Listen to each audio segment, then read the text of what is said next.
Leave കിട്ടിയ സ്ഥിതിക്ക് ഇനി ഒന്നും നോക്കാനില്ല, പെട്ടിയും കിടക്കുക, വണ്ടി വിടുക. അപ്പോൾ വേഗം പോയി ലെറ്ററൊക്കെ എഴുതി വേഗം സബ്മിറ്റ് ചെയ്യാൻ പോയി. ഇനി അങ്ങനെ ഒരു മനസ്സ് മാറിയല്ലോ. അപ്പോൾ വേഗം റെഡിയായി ലെറ്ററൊക്കെ സബ്മിറ്റ് ചെയ്ത് ഊബർ കാത്ത് നിൽക്കുക.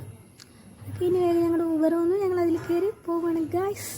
പിന്നെ ഇവിടെ നിന്ന് കുറച്ച് പോകാനുള്ളതുകൊണ്ട് ഫസ്റ്റ് മെട്രോ സ്റ്റേഷനിൽ പോയി കേർപുരം. എന്നിട്ട് അവിടെ നിന്ന് ഞങ്ങൾക്ക് ഒരു മെട്രോ കയറി പോയിട്ട് മജസ്റ്റിക്കിൽ നിന്ന് വേറെ മെട്രോ കയറണം. ഫസ്റ്റ് മെട്രോയിൽ നിൽക്കാൻ പോലും സ്ഥലം ഇല്ലാത്തതുകൊണ്ട് രണ്ടാമത്തെ മെട്രോയിലാണ് സീറ്റ് കിട്ടിയത്.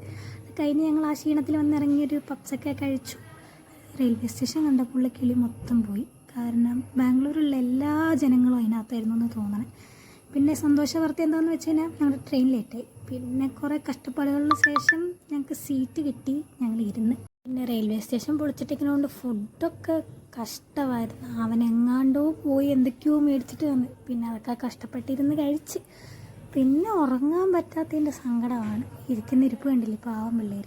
അങ്ങനെ ഇരുന്നിരുന്ന് നേരം വെളുപ്പിച്ച് പാലക്കാട് എത്തി. ഇവക്ക് തൃശ്ശൂർ വരെ എത്തണം, അവളവിടെ വിട്ട് ഞങ്ങൾ പാലക്കാട് ഇറങ്ങി. അങ്ങനെ ആ ബോർഡ് കണ്ടപ്പോൾ വല്ലാത്ത ആശ്വാസമായിരുന്നു. നാടെത്തിയതിൻ്റെ സന്തോഷം ഞങ്ങളുടെ മുഖത്തേക്ക് കാണണേ.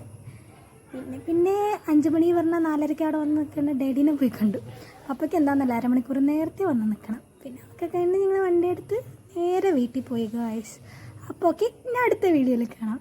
ബൈ.